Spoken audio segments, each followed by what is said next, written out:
আজকে তেমন কিছুই হয়নি। জাস্টিস সঞ্জয় কুমারের শারীরিক অসুস্থতাকে ঘিরে আমাদের চাকরি ক্ষেত্রে যে আপৎকালীন পরিস্থিতিটা তৈরি হয়েছিল আজকে, সেই আপৎকালীন পরিস্থিতিতে একটা গুরুত্বপূর্ণ সিদ্ধান্ত নেওয়া খুব জরুরি ছিল। অর্থাৎ 31 তারিখে বাধ্যতামূলকভাবে হিয়ারিং করানোটা খুব জরুরি ছিল। এই দায়িত্বটা কাদের হাতে ছিল? এই দায়িত্বটা নেওয়া উচিত ছিল সরকারের, নেওয়া উচিত ছিল এসএসসির, নেওয়া উচিত ছিল বোর্ডের।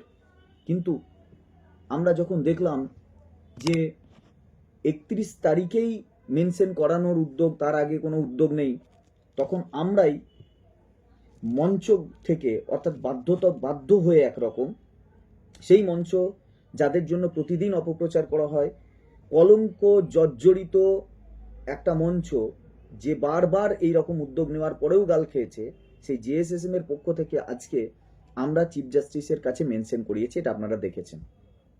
আর এই কাজে আর একটা ব্রাত্য অংশ সহযোগিতা করেছে, যাদের আয়েটা আমাদের জন্য খুব আয়ের ইয়েটা দরকার ছিল আমাদের, সেটা ছিল ওবিসি আনটেন্টেড টিচার, যাদেরকে আমরা ব্রাত্য করে দিয়েছি। অর্থাৎ যারে তুমি নিচে ফেলো সে তোমারে বাঁধিবে, যে পিছে পশ্চাতে রাখিছ যারে সে তোমারে পশ্চাতে টানিতেছে, অনেকটা এরকম। তারপরেও তারা আমাদের সহযোগিতা করেছে, তার জন্য আমরা ধন্যবাদ জানাই। এবং গতকালকেই আমরা বোর্ডকে মেল করে জানিয়েছি যে আমরা এটাকে চিফ জাস্টিসের ঘরে মেনশন করাবো, আপনারা উপস্থিত থাকবেন। অবশেষে বোর্ডও সেখানে উপস্থিত হয়েছে, তাই বোর্ডকেও আমাদের মঞ্চের পক্ষ থেকে, West Bengal board of secondary এডুকেশনকে আমরা ধন্যবাদ জ্ঞাপন করি। তো এখন এই যে উদ্যোগটা আমরা নিলাম, বুকে হাত দিয়ে বলুন, কালকে সন্ধ্যা পর্যন্ত বা আজকে সকাল পর্যন্ত যে অস্থিরতা আপনাদের মধ্যে তৈরি হয়েছিল বা আমাদের মধ্যে তৈরি হয়েছিল, একজন আনটেন্টেড টিচার হিসাবে যদি এক্সটেনশন বন্ধ হয়ে যায়, সেই কষ্টটা, সেই যন্ত্রণাটা কি হতে পারে, আজকে বুকে হাত দিয়ে বলুন তো একটুখানি হলেও মানে স্বস্তি পাচ্ছেন কিনা? মনে হচ্ছে না একটুখানি রিলিফ, যে 31 তারিখে অন্তত বর্ডার লাইনেও অন্তত একটা হিয়ারিং হবে এম এর? ফয়সাল্লা কি হবে আমরা জানি না, কিন্তু সেই রাস্তাটা, মঞ্চ, অর্থাৎ যেখানে বলতে গেলে একটা জায়গা তৈরি করা উচিত, সেই জায়গাটা তো তৈরি করতে পারলাম আজকে। আমাদের পক্ষ থেকে সেই উদ্যোগটা তো নিয়েছি। সেই অস্থিরতাটা কিছুটা হলেও তো কমেছে। বাকি কোনো কিছুই তো আমাদের হাতে নেই, সবটাই কোর্টের হাতে আছে। আমরা প্রত্যেকদিন লড়াই করছি, কিন্তু যদি পরিস্থিতি আমাদের অনুকূলে না হয়, আমাদের কারোরই কিন্তু কিছু করার নেই। কিন্তু এই উদ্যোগটা তো আমরা নিয়েছি। বলুন তো এই উদ্যোগটা খারাপ ছিল? চেষ্টাটা কি আমাদের খারাপ ছিল? আমরা করেছি।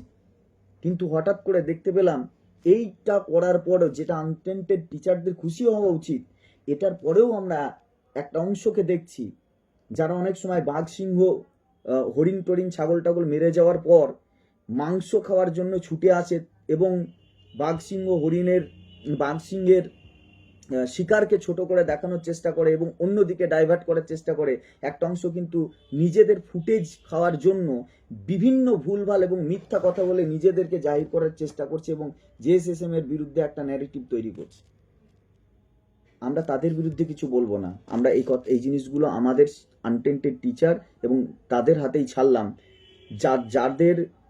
যাদের সহযোগিতা ছাড়া মঞ্চ এগোতে পারে না, যারাই এই মঞ্চ, আমরা শুধু সামনে থেকে কিছুটা কাজ করছি মাত্র, আমরা জিনিসগুলোকে চেষ্টা করছি এগিয়ে নিয়ে যেতে, কিন্তু আসল কাজ করছে তারাই, যারা আনটেন্টেড টিচার, যারা চাকরি হারিয়েছে, যাদের স্বার্থ এখানে আছে।